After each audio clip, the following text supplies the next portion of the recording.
இன்றே டவுன்லோட் செய்து உங்கள் ஃபேவரட் ஷோக்களை என்ஜாய் பண்ணுங்க. வேற யாருக்குலாம் லவ் அட் ஃபர்ஸ்ட் சைட்? ஆஃபீஸில் தான் பார்த்தேன். ஆக்சுவலாக அவங்க வேற டீம். ஓகே. அப்போ பார்த்துட்டேன், பிடிச்சிருச்சு.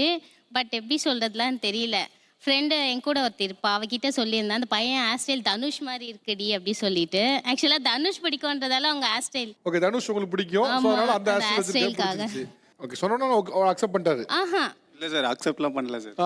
அவங்க லவ் பண்ணுறதையே அவங்க ஃப்ரெண்டு தான் என்கிட்ட சொன்னாங்க சார். அதுக்கப்புறமா ஒரு நாள் பஸ் ஸ்டாண்டில் கூப்பிட்டு பேசினாங்க சார். அதுக்கப்புறம் லவ் பேசிட்டீங்களா? பிப்ரவரியில் லவ் சொன்னாங்க, நான் ஏப்ரலில் அந்த டைமில். ஏன் அந்த 2 மாசம் என்ன யோசிச்சீங்க? எனக்கு அப்போ லவ்லாம் என்னன்னு தெரியாது சார். சீரியஸ்லி எனக்கு தெரியாது சார். எனக்கு இது எத்தனை வயசுல நடந்துச்சுப்பா? ஒரு 21 சார். இல்லை, 21 வயசு லவ்னா என்னன்னு தெரியாதுன்னா எனக்கு புரியலையே. அந்த அளவுக்கு லவ் பண்ணது இல்லை சார். ரொம்ப எனக்கு silent. லவ் வந்தது இல்லை சார். இல்லை, நான்லாம் கோவான்னு சொல்லுமே லவ் பண்ணிட்டு இருந்தேன். ஓகே, இங்கே வேற யாருக்கெல்லாம் இங்கே லவ் அட் ஃபர்ஸ்ட் நடந்துச்சு?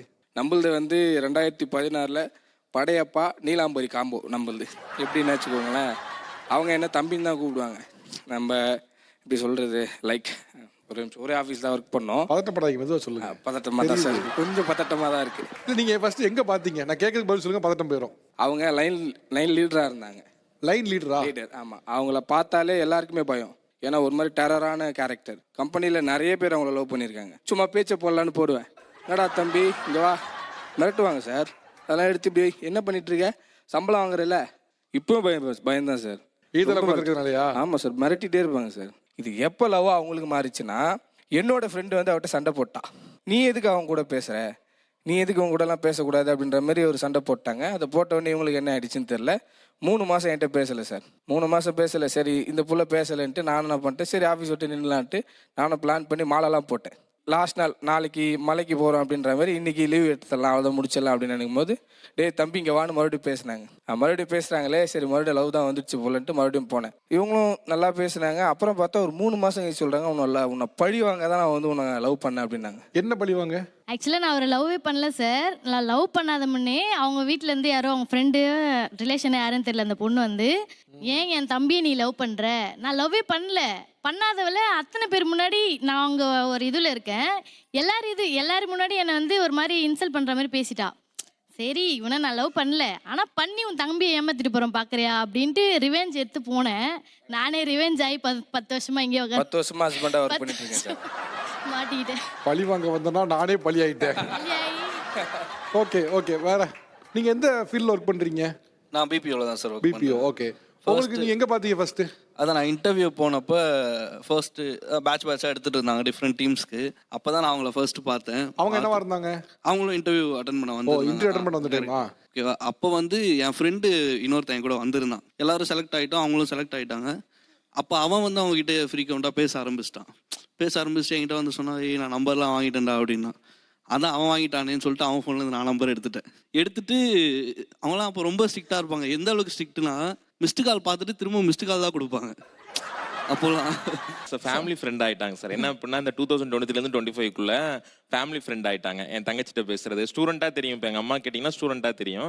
ஸோ ஃபேமிலியில் எல்லாரோடையும் ஃப்ரெண்ட்ஸாக இருக்கிறனால இப்போ நான் உங்களுக்காக ஓகே பண்ணல, உங்கள் ஃபேமிலியே எனக்கு தெரியும். ஸோ அவங்க என்ன தப்பாக நினச்சிடக்கூடாது, அவங்களுக்கு ஓகேனா நம்ம கன்டினியூ பண்ணலாம் அப்படின்னு சொல்லி ஓகே. யாராவது நீ ஸ்டூடெண்ட் லவ் பண்ணி கல்யாணம் பண்ணி அப்படி யாராவது சொன்னாங்களா? இல்லை சார், மனசுக்குள்ளே நினச்சிருப்பாங்க, வெளில எதுவும் சொன்ன மாதிரி தெரியல.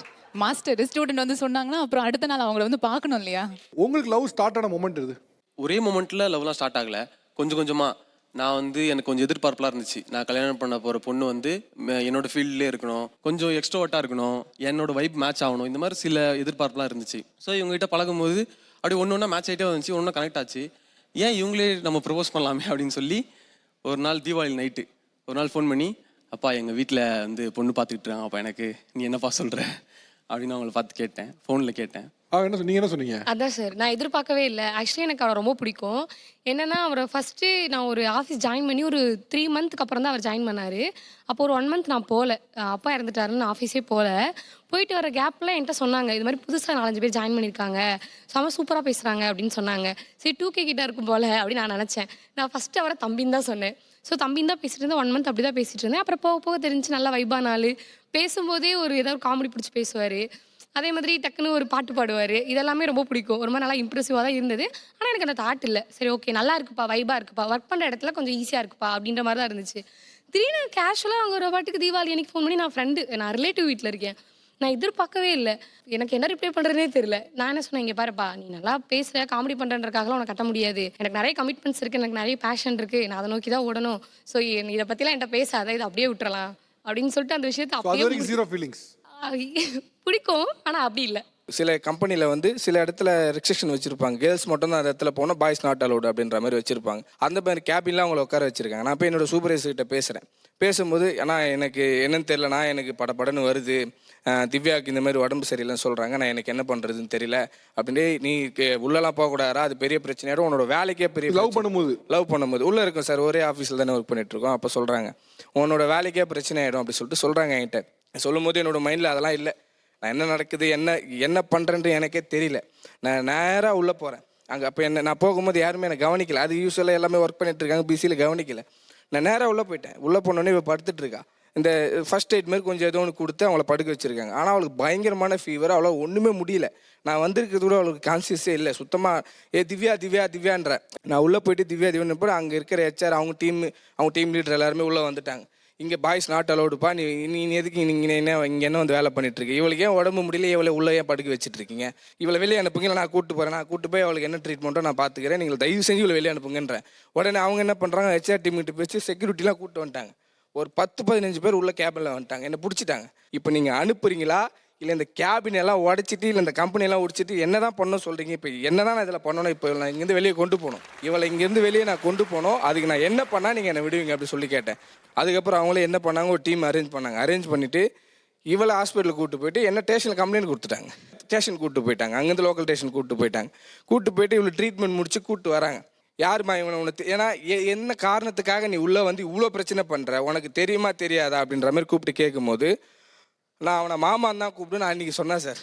அது வரைக்கும் என்னை தம்பி தான் கூப்பிட்டுட்டு இருந்தா. அந்த இடத்துல வந்து அவன் மாமான்னு ஏன் சொன்னான்னு எனக்கும் புரியல.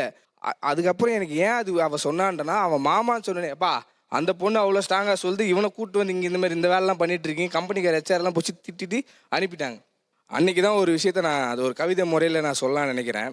என் காதலை நான் உன்னிட்ட சொல்ல வந்தேன், அதுக்கு மாற்றா என்னை காவல் நிலையத்தில் எதுவுமே நிப்பாட்டினாய். நான் அன்றைய தினத்தில் தான் நினைத்தேன், நீ எனக்காக காவல் நிலையம் மட்டும் வருவாய் என்று நினைக்கலை, என் கல்லறையில் கடைசி வரைக்கும் கண்ணீர் சிந்த வருவாய் என்று அன்னைக்கு தான் சார் புரிஞ்சுதே. கண்ணீர் சிந்த வருவே அப்படின்னு ஸ்டில் சார் இன்னைக்கு இந்த சுச்சுவேஷனுக்கு வரைக்கும் சார் அவங்க அழுகிற கண்ணீர் உண்மையானது சார். நான் அவளுக்காக துடிச்சது, அவள் எனக்காக துடிச்சது, அதுதான் சார் உண்மையான காதல். அது அன்றைக்கி தான் சார் தெரிஞ்சுதே எனக்கு.